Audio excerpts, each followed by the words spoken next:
Moving on to our government. Now it's about the Nigerian Immigration Service. So I'm sure you guys have heard about the BOP Daddy challenge that was going on. It was probably one of Falz's sort of best creative sort of strategies. Now he didn't develop it, but what was smart about it is obviously the Don't Rush challenge was already existing, right? The Don't Rush challenge was basically when girls would come, put in their brush in front of the camera, and then next thing you know, they're transferring from whatever casual clothes they were wearing into a fully made up outfit, and they looked really, really beautiful in them. And so what he decided to do was, at the time, it was only girls that were doing the Don't Rush challenge. And so he realized that, look, if he had just released a new song called the BOP Daddy, right? And he decided, okay, let him use the same sort of challenge perspective, but then use his song and then make it be like the guy's version. And so he did one for himself where he did and then changed it to different clothes. And then it became sort of the first tranche of it was all guys emulating it as their own sort of version of the Don't Rush challenge, right? But then next thing you know, what happened was the BOP Daddy version then became sort of the African version, right, of the Don't Rush. And so a lot of Africans would rather do the challenge to a BOP Daddy, which is African music, than the Don't Rush, which was not African. And so next thing, a lot of guys and girls were doing sort of the challenge of changing into different outfits with their different friends to the BOP Daddy song. And it was such an amazing challenge. If you check all over social media, you see so many great videos made by groups of friends. And I think he also helped during this lockdown period because it allowed a lot of friends to sort of have something to do together, right? Keeping in touch, but even also working on something together to show the world. And it was really, really awesome. Now, basically, a lot of people got involved with this challenge, and some of the ladies in the Nigerian Immigration Service got involved with it. Take a look.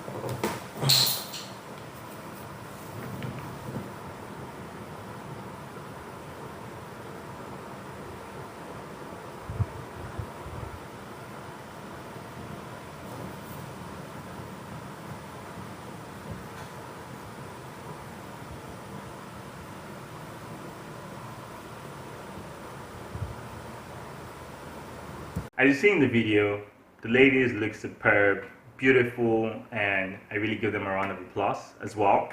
They really showcase the fact that you can work for sort of a Nigerian government institution and still have the opportunity to like have fun, look beautiful, and all of that.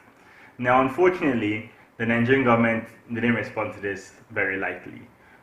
They released a statement and a letter cautioning the ladies, basically saying that they are disgracing them and that they have violated some of their employee their employee contracts and threatening to fire them, basically.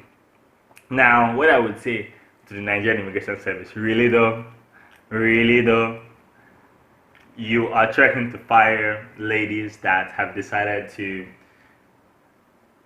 do a challenge with their friends, with their colleagues, that was bringing smiles to your faces during this time of uncertainty, this time of depression by a lot of people, this time of fear, this time of havoc. You choose to threaten women that are deciding to do that. Disgraceful. And I say disgraceful because a lot of people online also had the perspective of, well, they were abusing the uniform. And I say to you again, really, this is what you call abusing of a uniform? You know the good thing, the good thing in this life is that if you fully understand that not everybody would agree with you, it lets you keep a sane mind, right? It definitely lets you keep a sane mind, because I'm not understanding how the one issue that the Nigerian Immigration Service chooses to handle in the biggest crisis the country has faced in years is Instagram challenge of some of your colleagues, some of your employees, and then you're trying to fire them. You must not have what to do. It's sad. It's very sad. It's very sad because it highlights the fact that as a country we're still very hypocritical, right? And it saddens me because we're a country where people pretend a lot. People just pretend, and you would have thought by now, with how sort of the internet globalization is incentivizing us, that it's okay to say who you are, and that you would always find people that are like you, right, without feeling judged. It's sad to see that it's still happening, and I guess it's still happening because the people that would have sent out this letter, the people that would have been the ones to accuse these ladies of defaming the institution, they're in the older generation, right? They're the bosses, all of that. And so maybe they haven't been part of this whole growth that the country has been making in terms of, one, not being hypocritical, two, not diminishing the empowerment of women, and three, trying to focus on the right things, because in a time like this, that's not what you should be focusing on. And people tying it as well to women empowerment is simply because at a time where women are getting more comfortable to share their opinions, do what they want to do without thinking about the fact that they are a woman doing it, I don't think it should have been your focus. But like I said, I know people will still not agree with me, which is fine. Right, it's totally fine. Everybody, day your day, just day your day. As long as we live in a society, as long as we continue to learn and grow, that is really what is most important.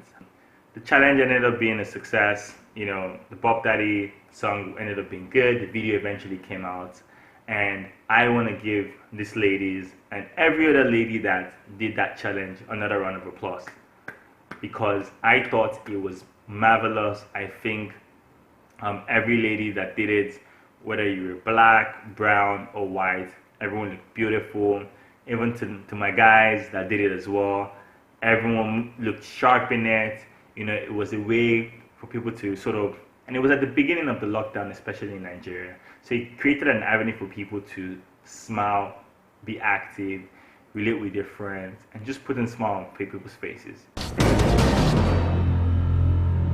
So I'm sure by now a lot of you know who Father DMW is. Father DMW is as part of Davido's crew. All right, when I say crew, I mean Davido always has lots of people around, and whether people being their hype man, from their security guard to their driver to the producer to just friends to errand boys, he calls them all his crew, and usually they all hang out together and he caters for them just like they were his brothers. And Father DMW is one of them who I learned was first like a bike rider who used to deliver things, and the next thing Davido picked him up as one of his, and brought him into his circle, and now he's recently trended, right? He trended earlier on because of his Instagram lives with Eva, who is a UK model, because, you know, he was toasting her with sort of what they say lies, right? He was talking about him having, you know, Rolls Royces, providing private jets, you know, in different countries in the world. And it's so obvious. See, to everyone that doesn't get it, it's so obvious. The guy is just on a cruise. he is just living his best life. He is joking, he is lying, he is blessing around. Let's see, my opinion, anything anyone does during this time of crisis, just see, well, we all don't know. See, me, I don't know the things I should do or not do during this crisis. You don't know as well. No one does. There is no blueprint, there's no roadmap for how to act in the biggest pandemic that any of us have seen in our lifetime. Right? So if people are trying to use it to sort of create comedy for different people, you may not agree with the method, but at least appreciate it, because one, you that you're going to watch it, right? You are enjoying it. You that you're laughing, you're enjoying it. You that you're even talking about it, it takes you away from the crisis and makes you forget about all the negatives in the world. So this time, he goes on with Bovi, the Nigerian comedian, who I think is one of the best comedians in the country. I strongly believe he's in the top 3 comedians in the country for sure. I have known Bovi and I've been watching him since before he became popular, since when he used to do all those TV skits, TV comedy series, a long time ago, more than maybe even 15 years ago, like back then. And so I strongly believe he's one of the biggest comedians and best. And so he goes on an Instagram live with Father DMW. Take a look. How many roses you want to give me? How many you want? I need 3 now. No, now. If we go 3, they'll say they do money laundering. Take 1 and don't be greedy. You understand? Even me, I don't use Rolls Royce here because I don't want attention on me. Which car you use for there? 3. Huh? Which car? Bro. I say which car you use for there? I have cards. I can't count. You just insult me. I have cards. I can't count. Let me tell you, Father. Let me tell you one of the biggest problems that you face. If I get in a hurry, I come outside like this. When I open the drawer of car keys, because there is like 13, 14, I go pick. I'll go outside. I go start to press. They find which one will do. Choo-choo. Meanwhile, I don't late to. So most of the time, I just take Uber. You understand? Because before. So as you can see, both of them are on a cruise, all right? But Davido is spitting his own sort of fantasy life. Bovi is keeping up with it, right? And I think it's such a relief in terms of avenues to focus on other than reminding yourself of the pandemic that we're in. I think it's great. I think more artists, should just do whatever makes them happy. And I think in terms of Instagram Live, I think people should really use it whichever way, right? See, at the end of the day, right, people often say, oh, you're being too liberal, things like that. But to be very honest, right, there's some understandings you have to have in life to give you a different perspective. If you understand that, 1, you can't please everyone. 2, a lot of things don't have right and wrong ways. A lot of the things that have been defined as right and wrong are man-made. 3, believe in your religion, whatever is there, whatever your scripture says. Use that as the foundation for what you believe is right or wrong. Any other thing is someone's opinion about it, right? And 5, we have been given the free will, the gift, and the ability to have our own opinions on things, right? You can educate people about it, but you don't have to convince them, right? So let's all, just continue to remember that. But man, if you're not keeping up with Father DMW, he's on a cruise. He has been on with Eva, with Michael Blackson, with Bovi, with Akubona, and I've noticed that whenever he's on with the Nigerians, right, whether it's the Akubona or Bovi, right, he almost can't keep up. If you like this video, please click the like button below. Also, don't forget to subscribe.